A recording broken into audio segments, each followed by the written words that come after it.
நம்ம தரிசனம் பண்ணலாம். அபிஷேகங்கள் நடக்கும், ஆராதனைகள் நடக்கும். மிகவும் சிறப்பான முறையில இந்த ஆலயம் இன்னும் பெரும் வளர்ச்சி அடையணும். அதுக்கு முக்கியமான காரணம் சுவாமிஜி அவர்கள் தான். அவர்களுடைய பெரும் முயற்சி இந்த அளவுக்கு அந்த ஆலயம் வந்திருக்கு அப்படின்னா மக்களை எல்லாம் வர வச்சு எல்லாரும் நல்லா இருக்கணும், சேமமா இருக்கணும், ஆரோக்கியமா இருக்கணும்.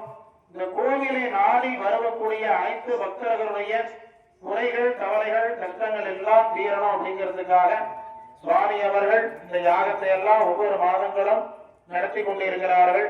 அதே மாதிரி அந்த 7/7/2025 ஆனி மாதம் 23ஆம் நாள் அம்பாள் இந்த புதிய ஆலயத்தில் அமர்ந்து நம்ம எல்லாருக்கும் எல்லா விதமான செல்வங்களையும் நலன்களையும் பலன்களையும் அம்பாள் பரிபூர்ணமா கொடுக்க காத்துருக்கார். இந்த கும்பாபிஷேகம் நெருங்கி வந்துட்டு இருக்கு. இந்த டிசம்பர் மாதம் வந்தாச்சு. அடுத்து வைகாசி ஆணி இன்னும் கொஞ்ச நாள் தான் இருக்கு. நம்ம திரும்பி பார்க்கறதுக்குள்ள கும்பாபிஷேகம் வந்துடும். அதனால வந்திருக்கக்கூடிய மக்கள் நம்ம என்ன சுவாமி செய்யலாம் அப்படின்னா இந்த கோவில் கும்பாபிஷேகத்துக்கு நம்மளால முடிந்த உதவிகள், அது பொருளாதார பொருள் உதவியா இருக்கலாம், பண உதவியா இருக்கலாம். என்னால இவ்வளவுதான் சுவாமி கொடுக்க முடியும் அப்படிங்கிறது இருக்கலாம்.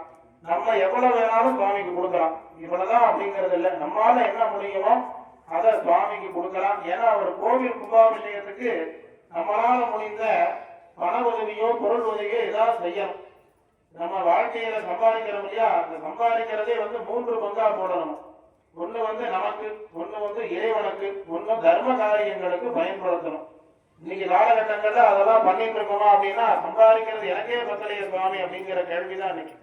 அப்படி இருந்தாலுமே 10 ரூபாய் சம்பாதிச்சா கூட 1 ரூபாய் எடுத்து ஒரு உண்டியல்ல போட்டு வைக்கணும், இல்ல நம்ம பூஜை இலையில எடுத்து வச்சிடணும். அது எந்த சுவாமிக்கா இருந்தாலும் சரி அதை போய் சேரணும். இதுதான் நம்மளுடைய மனித வாழ்க்கையினுடைய ஒரு தர்மம். அப்பேற்பட்ட ஒரு தர்ம காரியங்கள் ஏன் சுவாமி செய்யணும் அப்படின்னா, நம்ம சுவாமி கோவிலுக்கு பண்றோம் அப்படின்னா இந்த புண்ணியமாகப்பட்டது நமக்கு ஏதாவது ஒரு கஷ்ட காலங்கள் வரும்போது அந்த கஷ்டத்திலிருந்து நம்மளை தூக்கி விடக்கூடியது நீங்க அறிந்தோ அறியாமலோ செய்யக்கூடிய தான தர்மங்கள். இது மாதிரி கோவிலுக்கு செய்யக்கூடிய பொருள் உதவிகள், பண உதவிகள் மூலமாக வரக்கூடிய தர்மம் தான். தர்மம் தான் என்ன காக்கும்? தர்மம் தலை காக்கும் அப்படின்னு சொல்லுவாங்க. அதுதான் தர்மம் அப்படிங்கிறது. தானம் அப்படிங்கிறது வேற. தானம்னா என்னன்னா ஏதாவது ஒரு பலனை உத்தேசம் பண்ணி யாருக்காவது தானம் கொடுக்கறது, அது தானம். தர்மம் அப்படிங்கிறது எதையுமே எதிர்பார்க்காம செய்யக்கூடியதுதான் தர்மம். அப்பேற்பட்ட தர்ம காரியங்கள் நம்மளால முடிந்ததை செய்யலாம். சுவாமிக்கு இப்ப பூர்ணாகுதி ஆகும்போது எல்லாரும் எந்திரிச்சு நின்று சுவாமியை பிரார்த்தனை பண்ணிக்கோ. அம்பாளுக்கு அருமையான உத்தரவு. அம்பாளுக்கு இப்பொழுது புடவை சமர்ப்பணம் செய்யப்பட இருக்கிறார்கள். தாய்மார்கள் சுமங்கலிகள் எல்லாம் பிரார்த்தனை பண்ணிக்கோ. தீர்க்க சுமங்கலியா இருக்கணும். நம்ம குடும்பத்தில் இருக்கக்கூடிய குழந்தைகள், பெரியவர்கள் எல்லாரும் நீண்ட ஆயுள் ஆரோக்கியத்தோடு இருக்கணும்.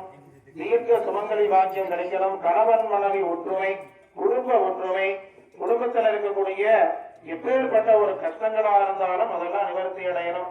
ஏதோ ஒரு கஷ்டம் நமக்கு வந்துகிட்டே இருக்கு சுவாமி, எல்லாத்தையும் அம்பாள் பார்த்துப்பான். எதை பத்தியும் நம்ம கவலைப்பட வேண்டாம். ஏன்னா நம்மளை படைத்தவள் அவள். அவளுக்கு தெரியும் எந்த காலகட்டங்கள்ல எதையெல்லாம் செய்யலாம் அப்படின்னு. எதுவுமே முடியலன்னா நம்ம என்ன செய்யறோம்? இறைவன் தான் சொல்லணும். அப்ப சுவாமி கிட்ட வந்தாச்சு அப்படின்னா எல்லாத்தையும் அம்பாள் நிவர்த்தி பண்ணிடுவா. அதனால எல்லாரும் சுவாமியை பிரார்த்தனை பண்ணிக்கணும். இதே மாதிரி ஒரு சின்ன ஒரு வேண்டுகோள் உங்க எல்லாருக்கும், ஆண்களா இருந்தாலும் பெண்களா இருந்தாலும் நம்ம ஏதாவது ஒரு கோவிலுக்கு, அதாவது எந்த கோவிலா இருந்தாலும் சரி, கோவிலுக்கு போகும்போது நீங்க கிளம்பும் போதே உங்க வீட்டுல பூஜை இலையில சாமி கும்பிட்டு நெற்றியில ஒரு விபூதி, சந்தன, குங்குமம் ஏதோ ஒன்று வச்சுக்கிட்டு வரணும். வெறும் நெற்றியா கோவிலுக்கு வரக்கூடாது. இதை சுவாமிஜியின் மூலமாக உங்களுக்கு ஒரு வேண்டுகோளாக நாங்க உங்கள்கிட்ட வேண்டிக்கிறோம். ஏன்னா வெறும் நெற்றியோட போறது வேற இடம். கோவிலுக்கு வந்தோம் அப்படின்னா நெற்றி நிறைய விபூதி அல்லது சந்தனம், குங்குமம். நம்ம வீட்டுல இருந்து வரல சுவாமி, நான் வெளியில போயிருந்தேன் அப்படியே கோயிலுக்கு வந்துட்டேன் அப்படின்னா கோயிலுக்குள்ள வரும்போது கைகால் அலம்பிட்டு இங்க வந்தீங்கன்னா சுவாமி விபூதி, குங்குமம், மஞ்சள் எல்லாம் வச்சிருப்பாங்க. எடுத்து நெத்தியில வச்சுட்டு உட்காருங்க. அதுவே நமக்கு நல்ல ஒரு பாசிட்டிவான வைப்ரேஷனை கொடுக்கும். அதனாலதான் வெறும் நெத்தியா எங்கேயும் போகக்கூடாது அப்படின்னு சொல்லக்கூடியது. ஒரு விபூதியா இருக்கட்டும், சந்தனமா இருக்கட்டும், குங்குமமா இருக்கட்டும், நம்மளை அறியாமல் வச்சா கூட அதுதான் நம்மளை காப்பாற்றக்கூடியது. அதுதான் பெரியவங்க சொல்லியிருக்காங்க. நீரில்லா நெற்றி பால் அப்படின்னு சொல்லுங்க. அதனால எப்பெல்லாம் நீங்க கோவிலுக்கு வரீங்களோ அப்பெல்லாம் சந்தனம், குங்குமம், விபூதி, மஞ்சள் இது மாதிரி ஏதோ ஒண்ணு எட்டுட்டு நெத்தியில வச்சுட்டு கோவிலுக்கு வாங்க. இது வச்சுட்டு வந்தாலே உங்களுக்கு நல்ல மாற்றங்கள் கண்டிப்பாக தெரியும். சுவாமி எல்லாம் பிரார்த்தனை பண்ணிக்கலாம். எல்லாரும் சொல்லுங்க, ஜெய் வாராகி, ஜெய் வாராகி, ஜெய் வாராகி, ஜெய் வாராகி, ஜெய் வாராகி, ஜெய் வாராகி, ஜெய் வாராகி, ஜெய் வாராகி, ஜெய் வாராகி, ஜெய் வாராகி, ஜெய் வாராகி.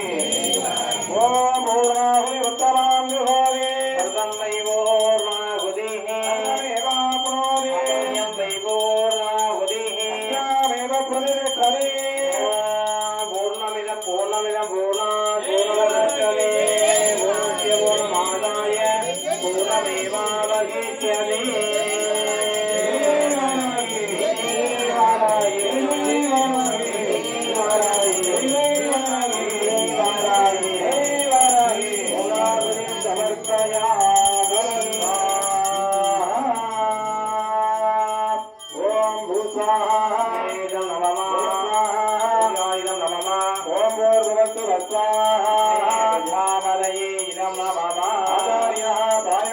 பிராணாயாமம்